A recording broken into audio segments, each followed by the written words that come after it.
该轮到我了。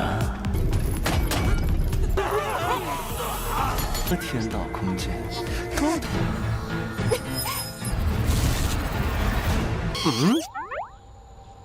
师兄，看不起我吗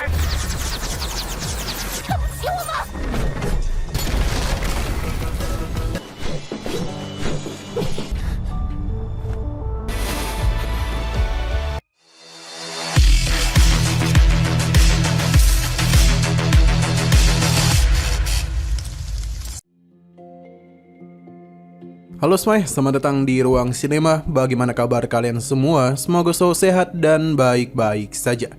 Pada hari ini kita akan kembali melanjutkan series Donghua The Day Life Immortal King season kelima. Kita sudah membahas season pertamanya hingga season keempatnya pada channel Ruang Film 2. Untuk tahu lebih lanjut tentang series ini, kita sarankan untuk nonton season-season sebelumnya. Tanpa berlama-lama lagi, langsung saja kita mulai episode terbarunya. Kita dibawa ke tempat para roh berada. Salah satu dari mereka merasa ada yang aneh karena ada tanda-tanda kalau pusaka yang ditinggalkan oleh leluhur Tao telah dibuka. Rekannya tentu saja kaget, padahal pusaka itu dijaga oleh roh bela diri leluhur Tao. Tapi hal aneh teruslah terjadi, hingga muncullah sebuah kekuatan yang menembus ke tempat itu. Beije pun telah muncul. Ia agak kaget pasalnya papilion kitab suci Tao Langit yang legendaris ternyata berada di sini. Para roh tidak akan membiarkannya bergerak dengan bebas. Roh ini bahkan menganggap remeh Beije karena ia sendiri sudah cukup mengalahkannya. Beije menertawakannya pasalnya ia menganggap remeh makhluk kecil tersebut. Roh ini pun mulai membesar dan memperlihatkan kekuatan yang ia miliki. Bahkan ia dengan sangat mudah menahan pergerakan Beije. Ia yakin kalau ini adalah akhir darinya, sebab itu adalah rantai ruang yang bisa menyerap energi spiritual sampai habis. Sayang sekali mereka terlalu meremehkan Beije, karena rantai ruang ini bukanlah masalah untuknya. Sari jugalah kekuatan roh ini pun telah dirinya serap. Beije meremehkan mereka karena kekuatan Tao Langit sangatlah lemah. Pada akhirnya para roh langsung saja mulai melakukan penyerangan kepadanya. Tapi Beije terlalu kuat untuk bisa mereka atasi. Sebenarnya mereka memiliki kesempatan untuk melawan. Namun siapa yang menduga kalau Beije sudah menguasai wujud hukum dari leluhur Tao.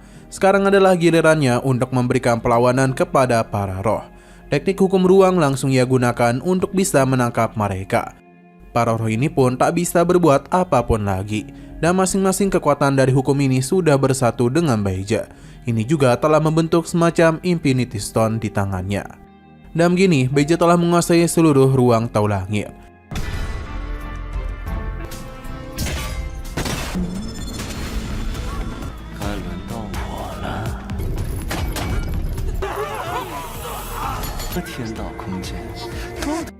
Roh yang tersisa penasaran apa yang hendak dia lakukan. Beije pun meneteskan darahnya untuk mencari sosok Wang Ling dan juga Wang Nuan. Pasalnya dia ingin balas dendam. Sementara itu di sekolah, seperti biasa Wang Ling membeli mie kremes. Di tengah sebuah berita, Beije pun mengambil alih saluran TV untuk memberitahu kepada semua orang kalau dia adalah kultivator terhebat dunia manusia. Ia menjelaskan mengenai dua tahanan kelas berat yang baru saja kabur. Mereka tentu adalah Wang Ling dan juga Wang Nuan. Baginya, kedua tahanan itu sangatlah berbahaya. Jadi sambil menggunakan kekuatannya, Beije pun mulai menghasut semua orang kalau Wang Ling dan juga Wang Nuan merupakan sosok yang paling berbahaya di dunia. Jadi bagi siapapun yang bisa menangkap dan menyerahkan mereka kepadanya, akan diberikan imbalan sebanyak 10 miliar batu roh. Wang Ling tidak menduga kalau semua orang terhasut dalam teknik tersebut. Tapi teman-temannya bingung karena Wang Ling baru berusia 19 tahun. Lantas bagaimana bisa dia dipenjara selama 10.000 tahun?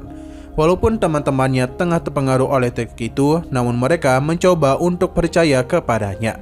Tapi nyatanya itu hanyalah tipuan saja supaya mereka bisa menangkap Wang Ling. Karena mereka ini telah terhasut dalam teknik Beije. Jadi apapun yang terjadi mereka akan menangkapnya. Bahkan Sun Rong juga ikut terpengaruh dan semua kenangannya bersama Wang Ling perlahan-lahan mulai diganti, yang membuat ia mulai tidak percaya lagi kepadanya. Jadi penyerangan langsung saja dilakukan kepada Wang Ling. Tapi tentu saja semua ini bukanlah apa-apa untuknya. Wang Ling sadar betul kalau sekarang dirinya telah dijebak. Teman-teman Wang Ling memuja Beije dan juga sangat tergiur oleh hadiah yang dia janjikan. Baija memberitahu mereka kalau saat ini Wang Ling tengah bergerak ke Taman Sitian. Sunrong yang merasa terhianati membuat ia marah besar. Sementara di rumah Wang Ling, Erha telah ditangkap tanpa alasan yang jelas. Ayah dan ibu Wang Ling juga sudah ditangkap.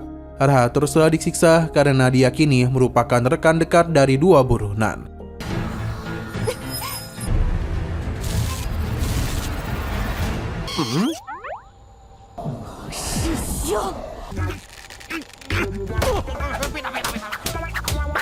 Sedangkan Wang Nuan tidaklah tahu apa-apa. Ia berencana untuk diinterogasi oleh Joey. Padahal dia itu hanyalah seorang bocah. Pada akhirnya pintu pun terbuka dan keberadaan Wang Nuan telah diketahui. Joey memintanya untuk diam, namun Wang Nuan sempat melakukan pergerakan yang membuat mereka panik. Padahal itu hanyalah gelembung saja. Namun ketika disentuh, ledakan besar pun tercipta. Alhasil Joey pun segera melakukan pergerakan untuk bisa menangkapnya. Karena bocah ini merupakan iblis yang sangatlah kuat. Wang Nuan tidak tinggal diam. Ia memberikan perlawanan dengan kekuatan yang ia miliki.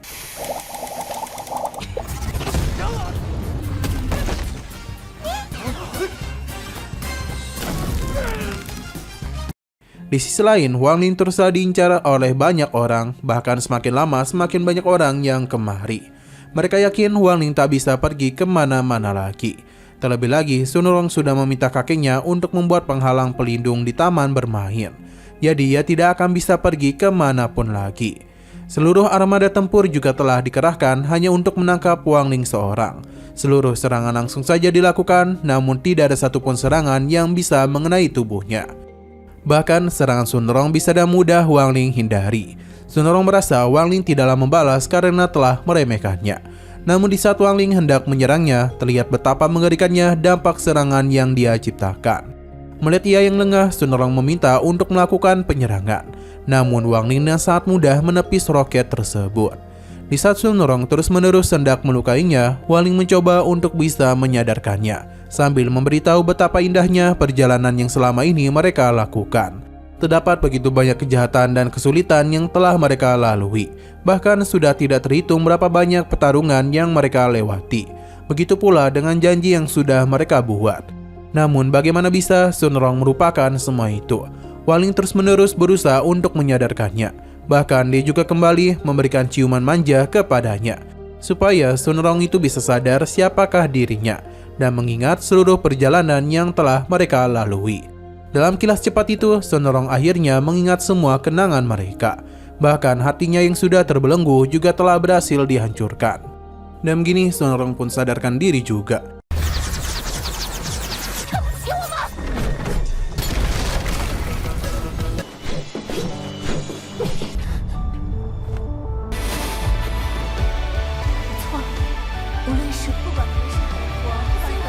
Wang Ling senang karena ia telah sadarkan diri dan dia pun membawanya turun. Sedangkan Sunrong meminta maaf karena telah berusaha karena telah melupakannya. Ia juga menyesal dan apa yang telah dia lakukan sebelumnya. Wang Ling tidaklah mempermasalahkan hal itu karena ini semua adalah ulah Baija. Dia juga yang mengubah seluruh ingatan dunia manusia mengenai dirinya. Baija membenarkan hal itu dan dia penasaran apa yang bisa Wang Ling lakukan kepadanya. Karena ia sudah naik ke tingkat Tau Langit. Ia menjamin Wang Ling tak akan bisa mengejarnya kemari. Secara tidak sadar, Baija telah memberitahu lokasinya sendiri. Sunrong pun meminta Wang Ling untuk mengejarnya, sementara dia akan melindunginya. Wang Ling paham dan dia akan memberikan jingke agar ia bisa membantu Sunrong. Wang Ling pun pergi meninggalkannya. Sementara teman-temannya itu berpikir kalau Sunrong sudah berpihak kepada musuh dunia manusia. Jadi sekarang mereka akan mengincarnya. Mereka juga menjamin tidak akan memberikannya keringanan. Chen Zhao sangatlah bingung mengapa Sunrong mau melindungi Wang Ling sampai harus berhadapan dengan semua orang. Sunrong menjelaskan kalau semua ini demi cinta, jadi apapun akan dirinya lakukan. Kembali kepada Wang Ling yang sudah tiba di rumahnya, di mana Wang Nuan baik-baik saja karena Joey bersama yang lainnya dan mudah dia tumbangkan. Wang Ling senang adiknya baik-baik saja, jadi sekarang dia akan membawa adiknya itu pergi untuk membuat perhitungan dengan Baija. Kembali kepada Baija, di mana ia begitu percaya diri kalau Wang Ling tak akan bisa berbuat apa-apa. Namun dia itu seketika saja dibuat terkejut dengan terbukanya sebuah pintu. Karena bagaimanapun kamar Wang Ling terhubung ke tempat itu. Baija tak habis pikir bagaimana cara dia bisa masuk kemari. Padahal pintu masuk ke ruang Tau Langit sudah dirinya tutup. Wang Ling santuy memberitahu kalau Tau Langit telah terhubung dengan lemari pakaiannya. Ini semua sudah ada sejak lama. Baiji tentu saja tidak percaya karena untuk bisa sampai kemari dia sudah bersusah payah dan bahkan membuat rencana selama ribuan tahun. Baiji benar-benar bingung, namun dia tetap yakin bisa mengalahkan Wang Ling. Karena bagaimanapun dia sudah menyerap 7 kekuatan Tau Langit. Wang Ling memintanya untuk berhenti ngebacot, karena apapun yang dia lakukan akan sia-sia saja. Wang Ling pun mengajak adiknya untuk bertarung. Ia akan memperlihatkan kepada Baiji bagaimana amukan dari sang dewa penciptaan. 恒星谋划了上千年，天道，不管无所谓了，你多说无益，准备好了吗？ Nah, sayang sekali lagi seru-serunya, episodenya pun harus bersambung dulu. Oke, sekian dulu pada video kali ini. Untuk video selanjutnya akan segera hadir. Jadi bagi kalian yang ingin mengikuti series ini, langsung saja klik subscribe dan aktifkan loncengnya. Terima kasih yang sudah menonton video sampai habis. Jika kalian suka pada video ini, klik like dan share ke teman-teman kalian tentang channel ini. Dan ditunggu aja kelanjutannya. Oke, sampai jumpa di video selanjutnya.